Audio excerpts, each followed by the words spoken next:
Before she was a champion, Chyna was WWE's game changer, standing toe-to-toe with men, breaking every rule for women in wrestling. From silent bodyguard to superstar, this is her evolution. Debut bodyguard. Chyna's WWE story began in 1997, not as a wrestler, but as the silent bodyguard for Triple H and Shawn Michaels in D-Generation X. She didn't need flashy promos or wild theatrics. Her presence alone flipped the script on what a woman in wrestling could be. With her muscular frame and cold stare, Chyna didn't just accompany DX, she made them dangerous. One step onto the apron, one hand on an opponent's throat, and the balance of any match shifted instantly. Fans were used to managers being eye candy, but Chyna was pure intimidation. She wasn't just helping DX win fights, she made them feel untouchable. Fun fact, early on, WWE commentators avoided even saying her name, calling her only "that woman" to keep her mysterious and terrifying. What made it work so well was how unpredictable she was. A single distraction, a sudden clothesline, or pulling an opponent out of the ring. Her timing was flawless. The audience quickly realized DX wasn't just Shawn and Hunter causing chaos anymore. They had someone who could stand toe-to-toe with the men, and she was only getting started. DX Enforcer. Once the shock of Chyna's arrival wore off, her role inside DX only grew. She wasn't just standing at ringside anymore, she was actively shaping the group's identity. When Shawn Michaels and Triple H pulled their wild antics, Chyna was the anchor that made sure the fun never turned into a loss. If a referee turned his back, she was there. If an opponent tried to fight dirty, she was there first, and the crowd noticed. Week after week, Chyna became the reason DX matches felt dangerous. Unlike most managers or sidekicks, she could physically shut down anyone, from Mankind to The Undertaker, without breaking a sweat. At one point, WWE made history by letting Chyna do something no woman had ever done before. She entered the 1999 Royal Rumble. Fans couldn't believe their eyes. A female superstar standing shoulder to shoulder with men in one of wrestling's toughest match types. It cemented the idea that Chyna wasn't just DX's insurance policy, she was blazing a new trail. Her chemistry with Triple H especially stood out. While Shawn was the loudmouth and Hunter the strategist, Chyna was the muscle, the piece that made DX impossible to ignore. But soon, fans wanted more than interference. They wanted to see her fight. Transition to wrestler. The demand to see Chyna actually wrestle became impossible for WWE to ignore. Fans had watched her dominate from ringside, but now they wanted to know, what could she do inside the ropes? When she finally transitioned from bodyguard to competitor, she didn't disappoint. Her style was different from every other woman in the company. There were no hair pulls or slap spots with Chyna. She wrestled like one of the guys, using pure strength and power, moves to overwhelm opponents. What made her rise so significant was who she went up against. Chyna wasn't wrestling other women yet. She was mixing it up with men. From Road Dogg to Jeff Jarrett, she showed that she could hang with mid-card stars and in some cases even outmuscle them. One early highlight came when she entered the King of the Ring tournament in 1999, the first woman ever to compete in the event. For fans at the time, it felt unthinkable, yet Chyna made it reality. This wasn't just a wrestler proving herself, it was the breaking of a barrier fans didn't even realize could be broken. Chyna was no longer just part of DX's chaos, she was carving out her own legacy. Intercontinental Champion. Now her transition into a full-time competitor reached its peak when she set her sights on championship gold. In an era where the Intercontinental title was a proving ground for the next main eventers, Chyna broke another barrier. She became the first and only woman to ever hold it. Her feud with Jeff Jarrett in 1999 was the perfect stage. Jarrett, the cocky heel who often demeaned women, seemed like the ideal opponent for Chyna's breakthrough moment. Their infamous Good Housekeeping match at No Mercy was filled with chaos. Everything from frying pans to brooms became legal weapons.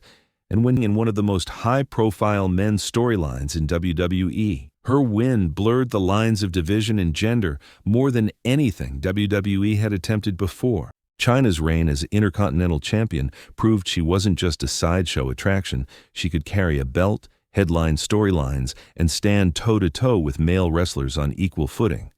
For the ninth wonder of the world, this was validation and proof she was more than DX's muscle. If you're enjoying the ride, smash that like button and subscribe, because we're only getting to the wildest chapters of her story. Mamacita era. After conquering the Intercontinental title scene, Chyna showed a new side of her character, one that fans hadn't seen before. In 2000, she aligned herself with Eddie Guerrero, and the unlikely pairing quickly became one of WWE's most entertaining storylines. Eddie, with his over-the-top charisma, showered Chyna with affection, calling her Mamacita. It was funny, chaotic, and surprisingly heartfelt, giving Chyna a softer edge after years of being seen as nothing but intimidating. What made this era work so well was the chemistry between them. Eddie was cunning and playful, while Chyna played the straight-faced powerhouse who was slowly won over by his charm. Their backstage segments, from comedy skits to romantic angles, became some of the most memorable parts of WWE television at the time, a detail many fans loved. During this run, Eddie and Chyna even posed together for the cover of Raw magazine, making her one of the few women at the time to be featured alongside a male star as an equal partner rather than just a valet. The Mamacita era was a turning point. Chyna wasn't just breaking barriers, she was showing range. She could be fierce in the ring and entertaining outside of it. Women's champion glamour. After her run with Eddie Guerrero, Chyna took another bold step, this time into WWE's women's division. But she didn't just want to compete, she wanted to redefine what it meant to be a women's champion. At WrestleMania X7 in 2001, she defeated Ivory to win the WWE Women's Championship, and her presentation during this run was unlike anything the division had seen before. Chyna entered the ring in glamorous gear, blending power with high fashion. This wasn't the traditional portrayal of a women's champion. She was still the powerhouse who could outmuscle anyone, but now she embraced a more polished, almost Hollywood-like image. It was part reinvention, part statement. Chyna was showing she could dominate and still turn heads doing it. In fact, this period even saw Chyna become one of the first women in WWE to do high-profile media appearances outside wrestling, like guest spots on talk shows and photo shoots, further blurring the lines between wrestling star and mainstream celebrity. Her women's championship run was short, but impactful.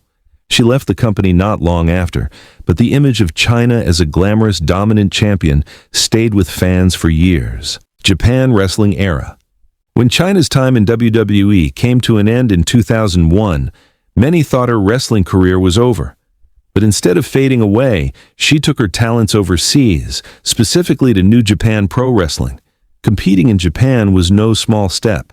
The style there was stiffer, more physical, and respected technical skill and toughness above all else. For Chyna, it was an opportunity to prove she wasn't just a WWE creation. She could hang with the very best. She faced opponents like Masahiro Chono and even teamed up with legends such as Keiji Muto. While her run in Japan wasn't long, it added another unique layer to her career. Wrestling outside the U.S. showed audiences that Chyna's power and presence translated anywhere, no matter the culture or promotion. What's remarkable is that Chyna became one of the very few American women to compete in New Japan at that time, breaking ground in a company that almost never featured female wrestlers in male-dominated storylines. Though her Japanese chapter was brief, it reinforced her reputation as a trailblazer. Chyna wasn't content with just being remembered for WWE.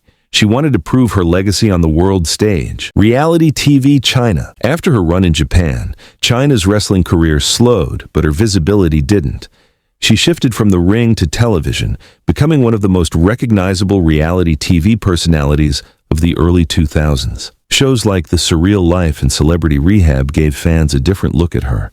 Far from the cold, silent enforcer of DX, she was open, vulnerable, and often unpredictable. This was a stark contrast to the Chyna fans remembered from WWE, but it kept her in the public eye. Whether people tuned in out of curiosity or nostalgia, her name still drew attention. For a generation who hadn't grown up with the Attitude Era, this version of Chyna was their introduction. At one point, her appearance on The Surreal Life was such a hit that it led to a spin-off show focused almost entirely on her personal life, something very few wrestlers, male or female, had achieved on mainstream TV. While not every chapter of her reality TV career was positive, It added to her story. Chyna had gone from breaking barriers in WWE to becoming a pop culture figure that her impact stretched far beyond the squared circle. From DX's muscle to a trailblazing champion, Chyna constantly reinvented herself while shattering barriers. Which version of the ninth wonder of the world stands out most to you? Share your pick in the comments